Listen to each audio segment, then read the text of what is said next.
15,000 churches will close in 2026. That's not a projection. That's not a worst-case scenario. That's what's actually happening to American Christianity right now.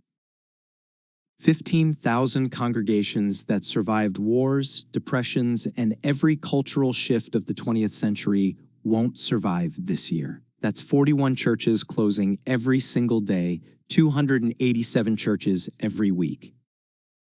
By the time you finish watching this video, another church in America will have voted to close its doors forever. Pastor Michael in Ohio told me about the moment he knew it was over. He'd been serving the same congregation for 19 years, a beautiful brick building built in 1952 by families who gave everything to establish a Christian witness in their community. Last month, the church council met for the final time. They had $847 in the bank. The building needed $30,000 in repairs they couldn't afford, and average attendance was 12 people with an average age of 68. They voted unanimously to close, and people wept. He told me, "I never thought I'd be the pastor who closes the church, but every pastor I know is watching their church die in slow motion." Today, we're investigating the greatest crisis in American Christianity. A crisis happening right now in every state across every denomination, affecting millions of believers. 15,000 churches closing in 1 year is more churches than exist in 47 states. That's the equivalent of every single church in California shutting down in 12 months. But here's what makes this catastrophic. It's accelerating. In 2000, approximately 3,500 churches closed annually. In 2010, it was 6,000. In 2020, it was 10,000, and now it's 15,000. By 2030, we could see 20,000 churches closing every year, and by 2040, entire denominations that shaped American Christianity for centuries will functionally cease to exist. Subscribe now, because what I'm about to show you will change how you see the future of American Christianity, and your church might be next. Let me show you exactly what's happening across American Christianity, denomination by denomination. The Methodist implosion.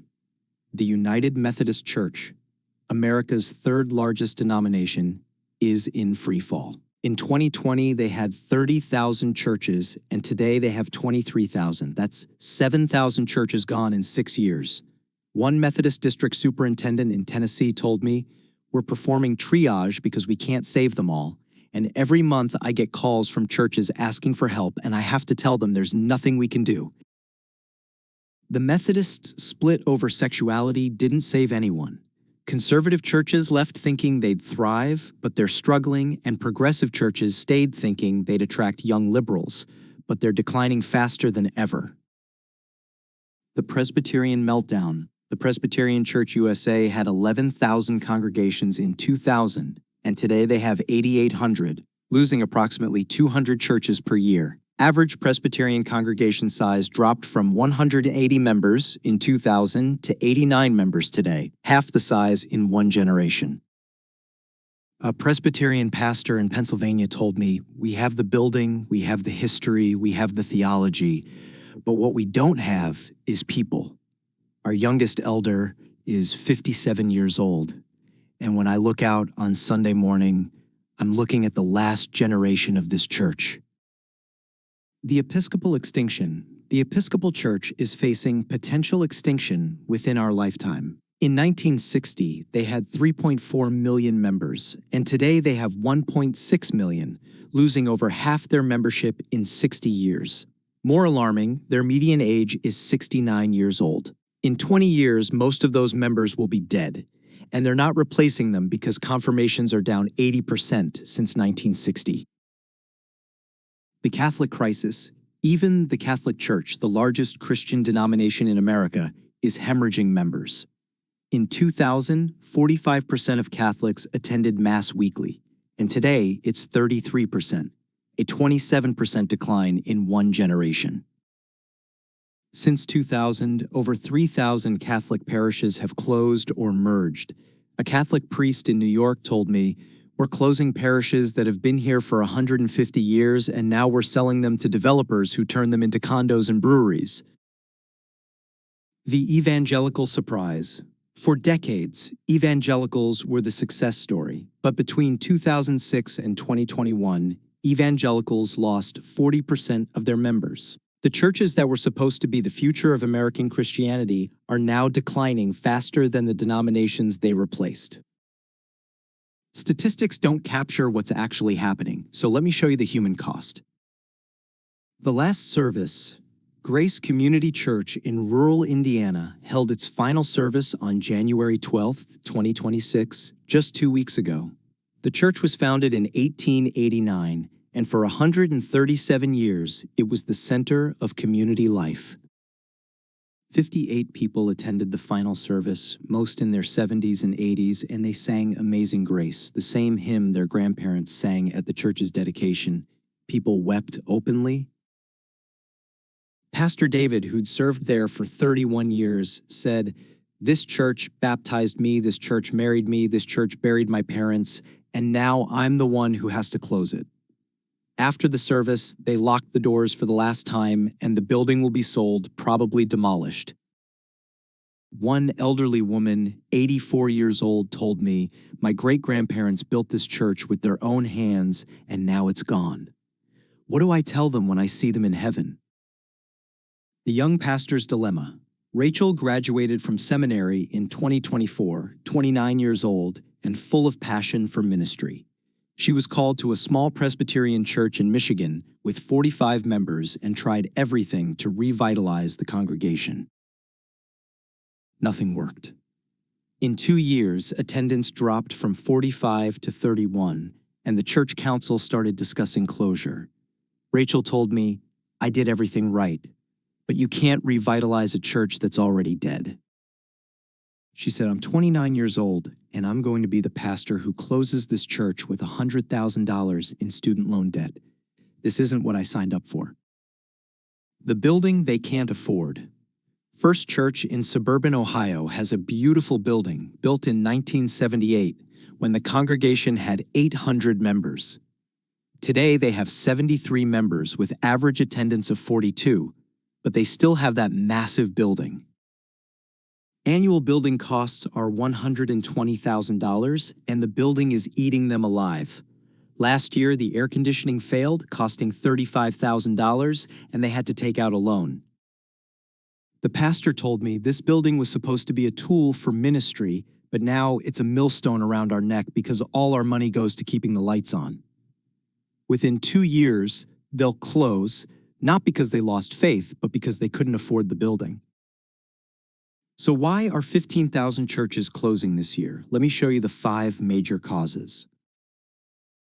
Because 1, demographic collapse. American Christianity is dying because Christians are literally dying. The average age in most mainline Protestant churches is over 60, and in the Episcopal Church, it's 69. When a church's average age is 65, in 20 years, most of those members will be dead, and there's no one to replace them. Gen Z is the least religious generation in American history, with 57% never attending religious services.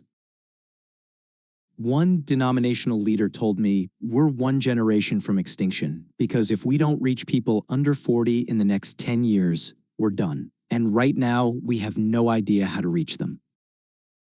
Because 2, cultural irrelevance. American culture has changed dramatically in 40 years, but churches haven't. Most churches still operate like it's 1985 with Sunday morning worship at 11 a.m. and Wednesday night prayer meeting. But Americans don't live like it's 1985 anymore. They work weekends, they have kids in travel sports that play on Sundays, they're exhausted from 60-hour work weeks, and they're drowning in student loan debt. One church consultant told me, "Churches are trying to reach 2026 Americans with 1985 methods, and it's not working because they'd rather die doing church the way they've always done it than adapt and survive." Because 3, the scandal epidemic. Church scandals have destroyed trust in Christian institutions. Catholic sex abuse, evangelical financial fraud, megachurch pastor moral failures happen every month with new Revelations. In the past 5 years, we've seen Carl Lentz fired for moral failure, Ravi Zacharias exposed for decades of sexual abuse, Bill Hybels resigned amid abuse allegations, and Robert Morris resigned and now faces criminal charges. People are leaving not because they lost faith in God, but because they lost faith in the church. One former church member told me, "I watched my pastor preach about integrity while having an affair, and I watched church leaders cover it up. I still believe in Jesus, but I don't believe in the church anymore." Because for mission failure, most churches have no compelling mission. Ask them what they exist for, and they'll give vague answers like to worship God or to build community, but those aren't missions, those are activities. Mission answers the question, what are we trying to accomplish? What difference are we making? Why does our church need to exist? Most churches can't answer that question because they exist because they've always existed with no vision, no urgency, no compelling reason for people to sacrifice. Without mission, institutions die, and it doesn't matter how good your theology is or how beautiful your building is. Because 5, financial unsustainability, the economics of church don't work anymore. Churches were built on a model where most adults attended weekly and most attendees gave regularly, but none of that is true anymore. Attendance is down, giving is down, and families have less discretionary money because of student loan debt and rising costs. Buildings are expensive to maintain with insurance costs tripled and utility costs doubled. Churches are trapped in a death spiral where declining attendance means declining giving. Declining giving means cutting programs. Cutting programs means more people leave, and the cycle continues until closure. For 30 years, megachurches were held up as the future of American Christianity with thousands of attendees and celebrity pastors, but the megachurch model is collapsing. Megachurches are built on celebrity pastors, but when those leaders fall, the church collapses. Gateway Church in Texas had 100,000 attendees, but after Robert Morris's resignation, attendance dropped by 40% in 6 months with campuses closing. Mars Hill Church in Seattle had 15,000 attendees, but after Mark Driscoll's resignation, the entire church dissolved within months. One former Gateway member told me, "We built our faith around a man, and when he fell, our faith fell with him." Megachurches prioritized attendance over discipleship. They created entertaining services that drew crowds but didn't create committed disciples, and now those crowds are leaving. One former megachurch pastor told me, "We measured success by attendance and budget with thousands of people and millions of dollars. But we didn't make disciples, we made consumers, and I spent 20 years building a megachurch, but now I realize I built nothing that lasts." Not every church is declining, so let's look at who's succeeding, because this reveals what actually works. Pentecostal and charismatic churches are the only major Christian movement growing in America. They offer emotional engagement with experiential worship that people feel. They believe God acts today with healing and miracles, and they adapt quickly to cultural changes. Churches serving immigrant communities are thriving with Korean churches, Hispanic churches, and African churches growing because first-generation immigrants bring strong religious commitment. But here's the warning. Immigrant churches face the same trajectory as Lutheran churches, where first generation thrives, second generation participates, and third generation leaves. Some churches are growing by being unapologetically theological.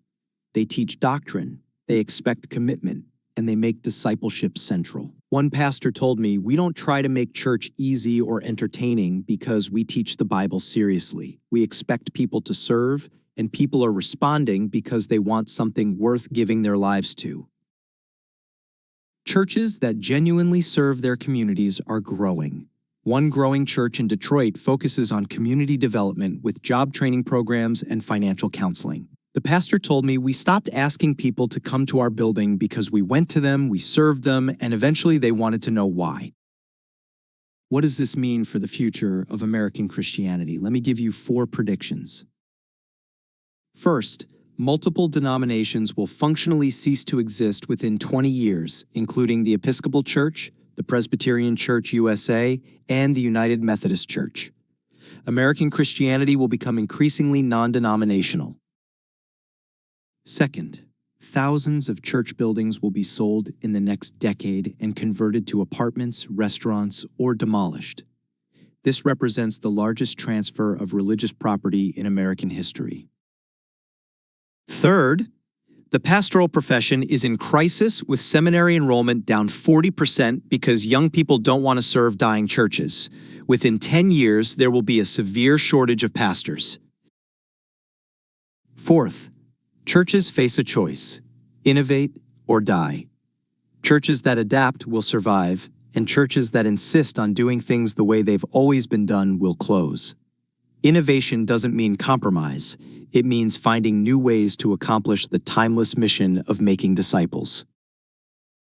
Here's what every church leader and every Christian needs to understand. Lesson 1. Your church is not guaranteed to survive, no matter how long it's been there or how beautiful the building.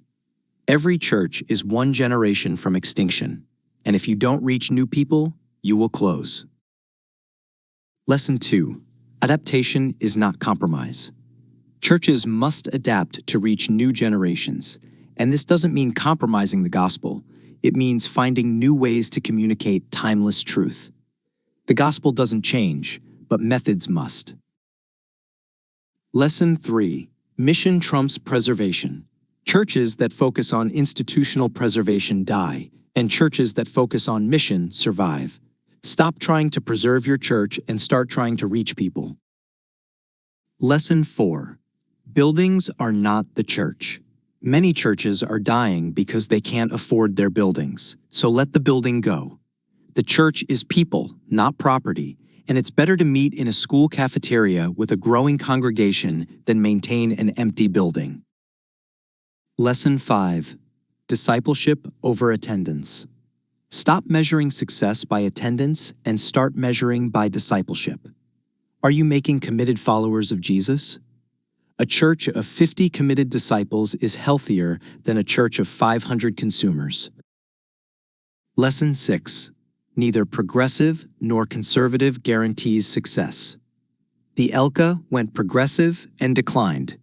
The LCMS stayed conservative and declined, and the Methodists split with both sides declining. The issue isn't theological direction, it's relevance, mission, and accessibility. Lesson 7. Change now or close later. Don't wait for demographics to force change because by then it's too late. Adapt from strength, not desperation, and change while you still have resources, people, and options. 15,000 churches will close in 2026 with 41 churches every day and 287 every week. A tradition that survived 2,000 years is collapsing in America, and most Christians don't even know it's happening. This is the collapse no one is talking about, but we need to talk about it, because the future of American Christianity depends on whether we're willing to face reality and change. Here's what breaks my heart. Christianity has so much to offer with hope, purpose, community, truth, grace, and eternal life. This isn't a message that deserves to die, but the message doesn't preserve itself, and churches don't perpetuate automatically. Every generation must choose to pass on the faith, must adapt to reach new people, and must prioritize mission over preservation. Most churches won't because they'll keep doing what they've always done until they can't anymore, and then they'll close. Don't let your church be one of them. If this investigation challenged you or opened your eyes, subscribe now and share this with church leaders who need to understand what's coming. 15,000 churches will close this year, and unless we change course dramatically, your church could be next. The question isn't whether change is necessary. The question is whether we'll change in time. Most churches won't change in time because they'll wait too long, they'll protect tradition instead of pursuing mission, and they'll close. Every church is one generation from extinction, and every denomination is 3 generations from irrelevance. The collapse is here, The collapse is now, and the collapse is accelerating. May we learn from the churches that are closing? May we prioritize mission over preservation? And may we adapt to reach people instead of expecting people to adapt to us? That's not compromise, that's faithfulness, because the gospel doesn't change, but methods must. The churches that are closing forgot that, and now we're watching the consequences. Don't let your church make the same mistake.